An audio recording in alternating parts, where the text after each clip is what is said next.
बाहर का भी और मन के अंदर का भी, दोनों ही वातावरण को हम शुद्ध और पवित्र बनाने के लिए ओम की ध्वनि उच्चारण करेंगे। मेरे साथ आप भी करेंगे। जब तक सांस खींचे तब तक ओम बोलते रहना है, लास्ट सांस के लास्ट लिमिट तक। हरि ओम।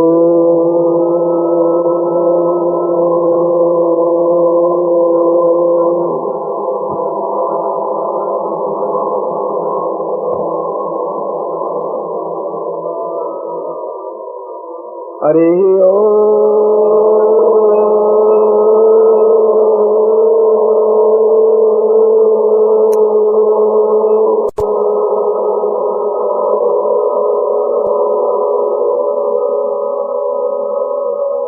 हरि ओम।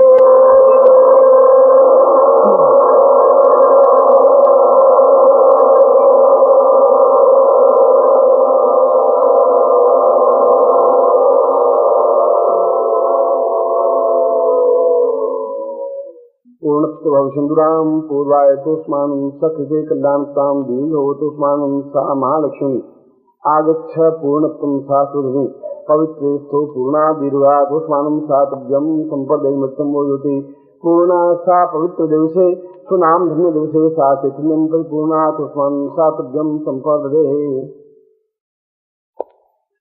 कल मैंने अपने प्रवचन में आपको समझाया था कि वो क्षण अपने आप में बहुत महत्वपूर्ण होते हैं जिन क्षणों में हम विशेष रूप से कोई पूजन प्रयोग या साधना कर लेते हैं।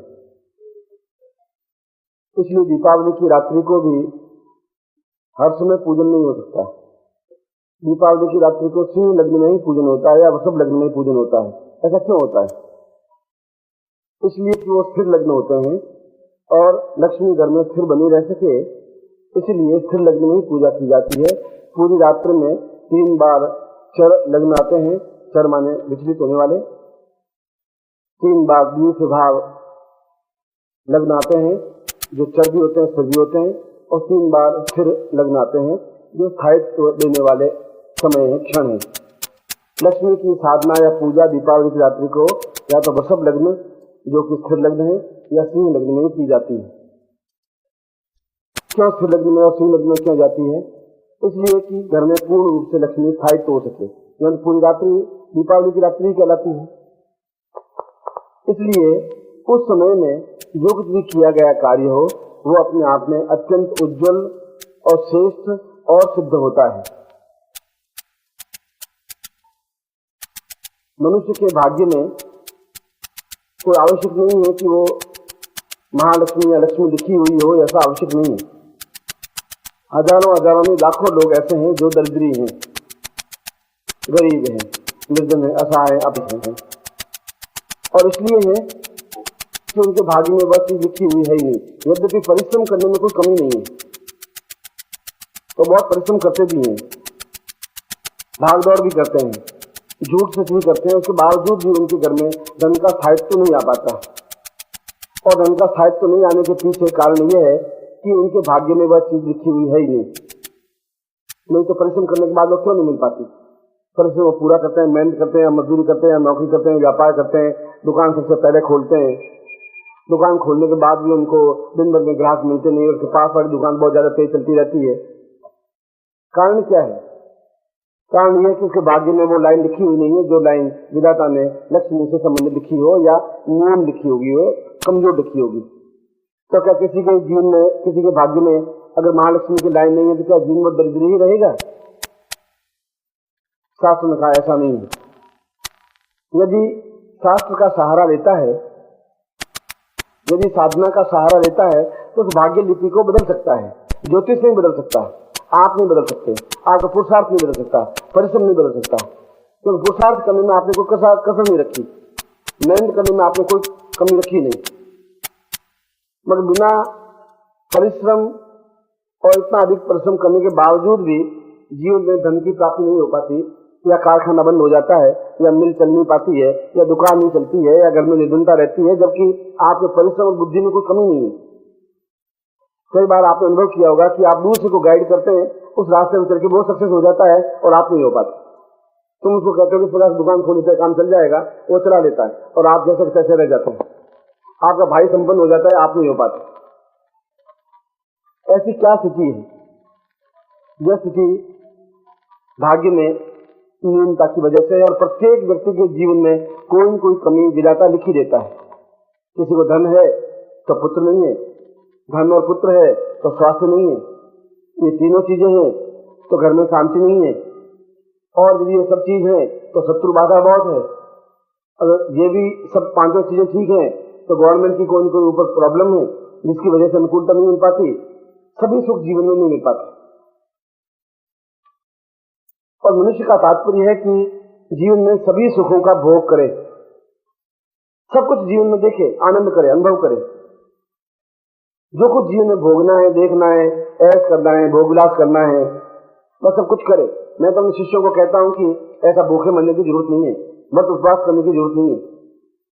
भगवान ने बहुत भोज्य पदार्थ और भोग्य पदार्थ बनाए हैं, होटलें बनाई हैं, रेस्टोरेंट बनाए हैं, अच्छे कपड़े बनाए, कपड़ों की दुकानें बनाई हैं, और ये सब आप लोगों के लिए ही है। विज्ञान रोज तरक्की इसलिए करता है कि आप उसका उपयोग करें। वायुयान इसलिए बनाए कि आप विदेश यात्रा घूमें, देखें, और आप नहीं कर पाते हैं।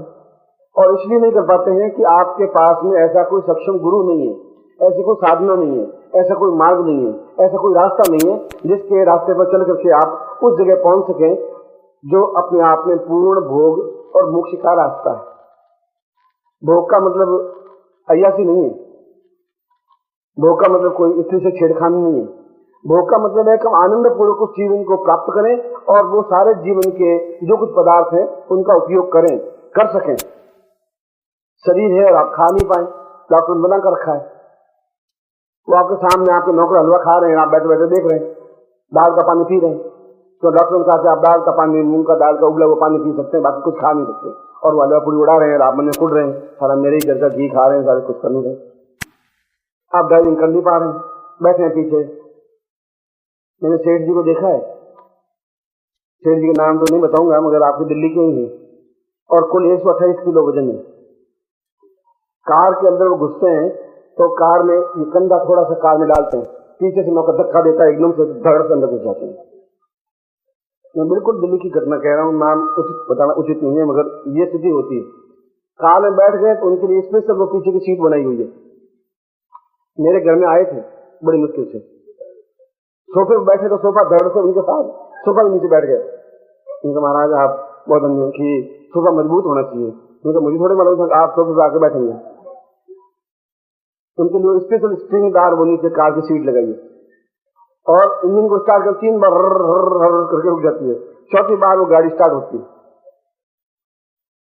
डॉक्टर ने कहा कि सेठ जी आप थोड़ा व्यायाम कीजिए, आप क्या मूवमेंट नहीं कर पाते, बैठे रहते हैं गद्दी पर, थोड़ा हिलिए डुलिए, थोड़ा चलिए, तो फिजिकली थोड़ा सा एक्सरसाइज होगी तो आपका वेट भी कम हो पाएगा और थोड़ा ठीक हो पाएंगे। उनको ठीक होना है, वजन कम करना है। वजन मतलब अभी 2 महीने पहले तो 126 था, 128 हो गया, जबकि मैं तो कुछ खाता पीता नहीं हूँ, और नौकर मेरे खाते रहते, भागते हैं, कारों में घूमते हैं, दही बड़े खाते हैं, ये खाते हैं, आप सबने मना कर रखा है। तो एक दिन दूसरे दिन नौकर को आज ही मैं अब सुबह उठ करके घूमूंगा, थोड़ा ये ध्यान रखें। तो डॉक्टर ने कहा है मुझे घूमना है और स्लिम होना है क्योंकि जीवन में कुछ करना है। दूसरे दिन साहब वो निकले, वो पाजामा पहना, ऊपर कुर्ता पहना, एक करफदार, और बिल्कुल बाल बाल संवारे, अच्छी तरह तैयार हुए, टिकटॉप, हाथ में छड़ी पकड़ी, और उम्र 52 साल है, बहुत लंबी छोटी उम्र नहीं है, 52 ओनली। बाहर निकले तो जैसे झूमता हुआ हाथी निकल रहा हो वैसे निकले, ऐसे मतलब हाथी तो फिर भी पतला दिखाई दे। अब बाहर निकले तो ड्राइवर को कहा तुम गाड़ी पीछे पीछे लेके चल। ड्राइवर बेचारा सोचा न मालूम सेठ जी किस समय गिर पड़े, कोई पता नहीं, तो गाड़ी पीछे पीछे लेके चल रहा है। 10-12 कदम चले,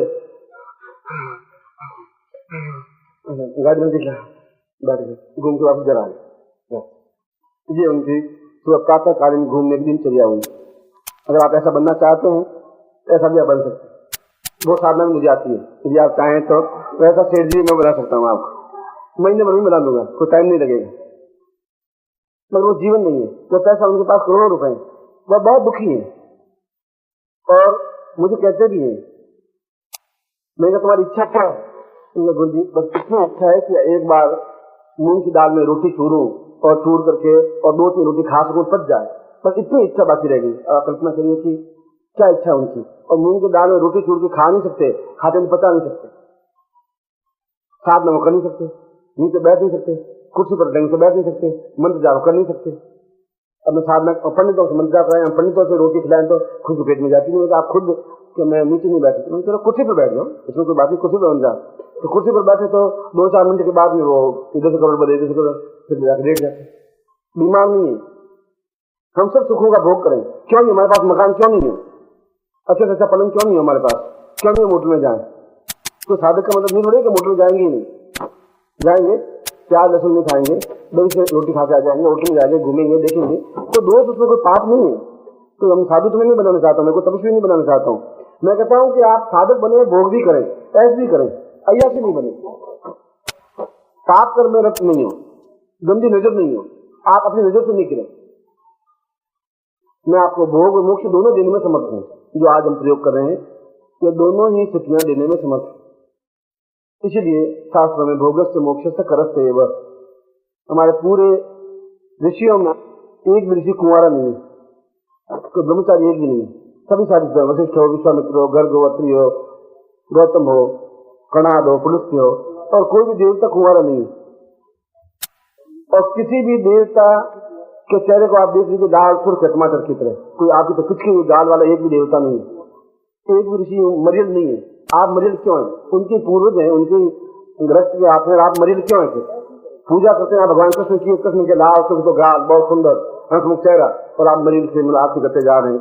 ये कैसा हुआ? क्या कह रहे हैं? क्या बगते हैं आप? कोई देवता ऐसा कुछ की गालों वाला एक भी देवता हमें दिखा दीजिए इंडिया में, कोई देवता ऐसा नहीं है, सब बिल्कुल लाल सुर्ख है। कोई ऋषि ऐसा नहीं है, कोई जगदम्बा या देवी दुर्गा ऐसी कोई नहीं है।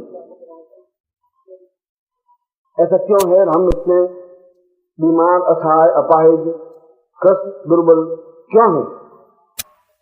इसलिए है कि हम उस साधना से कट ऑफ हो गए और केवल भोग में ही बढ़ गए, एक साइड बढ़ गए, दूसरी साइड को संभाला नहीं हमने।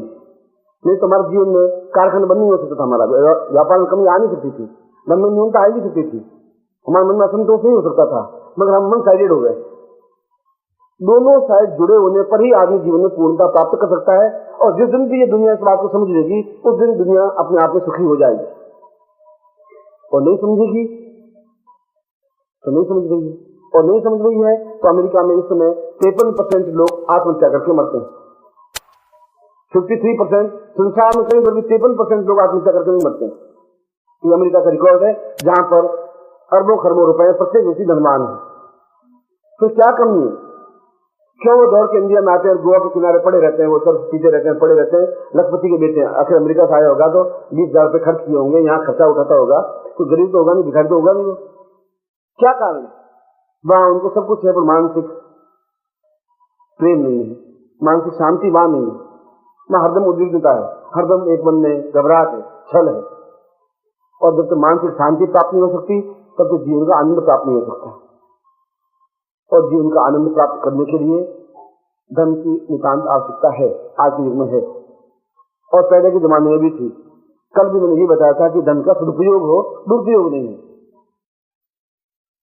और जब धन का सदुपयोग होगा तब जब हमारी चित्त वृत्तियां अपने आप में स्पष्ट होंगी, जब हम किसी गुरु के शरण में होंगे, किसी देवता के शरण में होंगे, किसी तीर्थ के शरण में होंगे, हमारा कुछ समय उन कार्यों में व्यतीत होगा।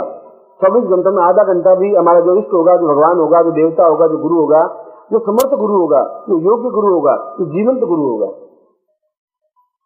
गुरु फ्रॉड भी हो सकते हैं, और 98% गुरु फ्रॉड है। मैं दो तो साफ बता रहा हूं। फ्रॉड इसलिए है कि उनको ज्ञान कुछ है ही नहीं, और वो अपने आप में मोटे ताजे सन मुसन बने हुए, भगवान कपड़े पहने हुए, जटाएं बढ़ाए हुए, तिरंगे लगाए हुए बैठे हैं, और आप एकदम से दंडवत प्रणाम करते हैं, बच्चे खुश हैं। आप पूछे महाराज ये इसका क्या था? अरे तुम बच्चे, तुम नहीं समझोगे, ये बहुत ऊंची चीज है, तुम क्या समझो? तुम बच्चे, तुम चुप रहते हो। अरे महाराज मुझे समझाइए सही, श्लोक का अर्थ क्या है?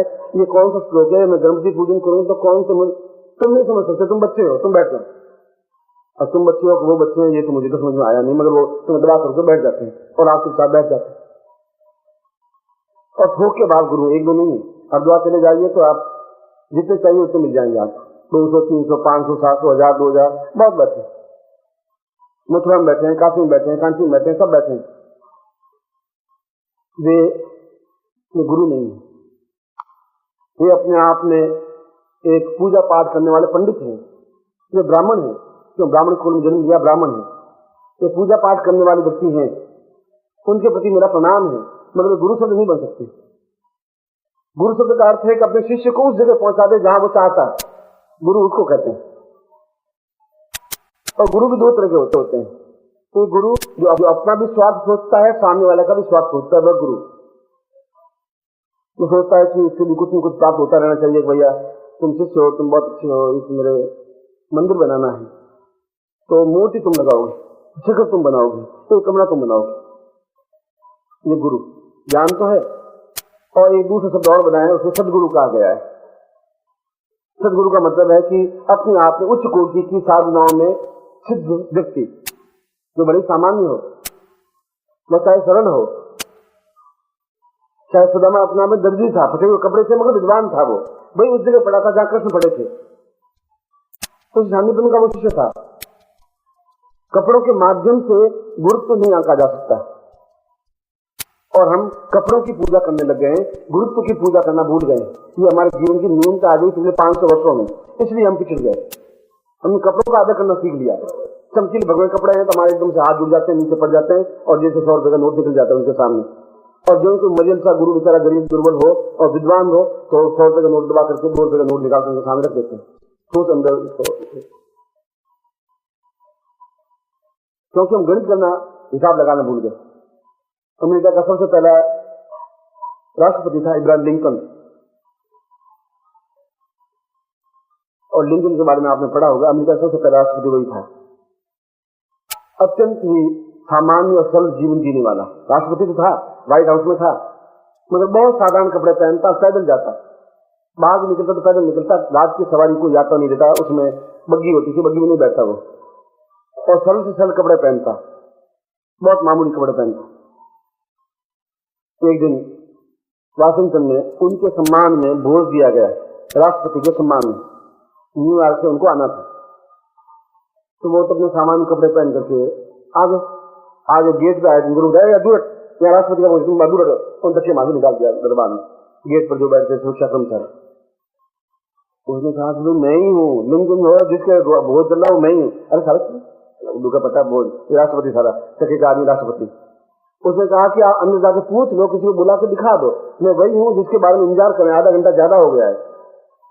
नहीं अमेरिका के राष्ट्रपति, उनका 2 थप्पड़ मारे, हटा दिया पीछे, खड़ा, और वो अंदर इंतजार करें, राष्ट्रपति महोदय नहीं आए, बहुत बिजी होंगे, राष्ट्रपति महोदय आएंगे। वो घर गए, पास में घर था, घर जाकर के पैंट वैंट पहना, टाई पहने, सूट पहना, और एकदम से क्रीम पाउडर लगा करके एकदम से, और बग्गी में बैठे, बग्गी में आए, और एकदम से आए और सैल्यूट मारी, एकदम से बग्गी अंदर चली गई। राष्ट्रपति अंदर चले गए, राष्ट्रपति की जय हो, राष्ट्रपति जो है, उनकी जो कुर्सी थी वहां बैठे, बाकी सब मंत्री जो भी थे, जहाँ भोज था वो बैठे। और परंपरा ये होती है कि जो बड़ा हो पहले वो भोजन शुरू करे तो बाकी लोग भोजन शुरू करें, ऐसा नहीं भोजन बैठा रहे बाकी लोग खाना शुरू करते हैं। जैसे हमारे शादी ब्याह में होता है, दुल्ला बड़े कहीं फूटे दुल्ला, अपन तो शुरू करो, कहीं खत्म हो गया चावल तो मुश्किल हो जाएगी, पहले अपन शुरू करो। और परंपरा ऐसा है गई। और वो राष्ट्रपति खड़ा खड़ा बैठा देखता रहा, बाकी लोग क्या हो गया, खाना शुरू नहीं कर रहे। तो मंत्री मोदी ने इशारा किया, आप खाना शुरू करो, तो बाकी लोग भी खाना शुरू करेंगे, पहले आप शुरू करेंगे। इन कोट का कॉलर पकड़ा और सब्जी में डुबोए, बाहर निकाल दिया। फिर कोट का कॉलर पकड़ा तो रोटी भी चुबाया, फिर बाहर निकाल दिया। फिर कोट का कॉलर, लोगों को राष्ट्रपति क्या करें, ये आदमी मजाक करें। फिर उन्होंने थोड़ा पूरी का टुकड़ा तोड़ा और उसके तोड़न लगाया और कोट के कॉलर से फिर हटा दिया। 2-3 सब्जी गए, मंत्री के आप कर क्या रहे हैं, लोगों ने पूछा। तो उन्होंने कहा कि मेरी इज्जत यहाँ कुछ नहीं है, इस कोट की इज्जत है, मुझे 3 बार धक्के देके निकाल दिया था, जो कोट के पहन के आया तब मेरी इज्जत शुरू हुई, इसे कोर्ट की इज्जत में कर रहा हूं। मैं तू है तब मैं राष्ट्रपति हूं, तू नहीं होता तो मैं राष्ट्रपति था ही नहीं। इसलिए आप उन कपड़ों की इज्जत करते हैं, उसकी इज्जत नहीं कर पा रहे, उसके अंदर ज्ञान क्या है उसको आप पहचान नहीं पा रहे। कपड़े चमकीले हैं तो आप इज्जत सम्मान कर रहे हैं, जबकि आपकी अंतर्दृष्टि होनी चाहिए कि ज्ञान कहां पर है, गुरु है या सदगुरु है या पाखंडी है या धूर्त है या ठग है या क्या चीज है, इतनी आपकी अंतर्दृष्टि होनी चाहिए। एकदम से इतनी अंतर्दृष्टि नहीं, और इतनी अंतर्दृष्टि साधना के माध्यम से या दीक्षा के माध्यम से प्राप्त होती है कि हम असली और सही का पहचान कर सकें। और जब हम सभी तरह से संपन्न हो पाएंगे, जब सभी दृष्टियों से अपने आप में खुशहाल हो पाएंगे, तो महालक्ष्मी साधना के माध्यम से ही है। मगर ये दिन, जैसा मैंने बताया, जन्माष्टमी से लगा करके और नवरात्रि तक के दिन अपने आप में बेजोड़ दिन है।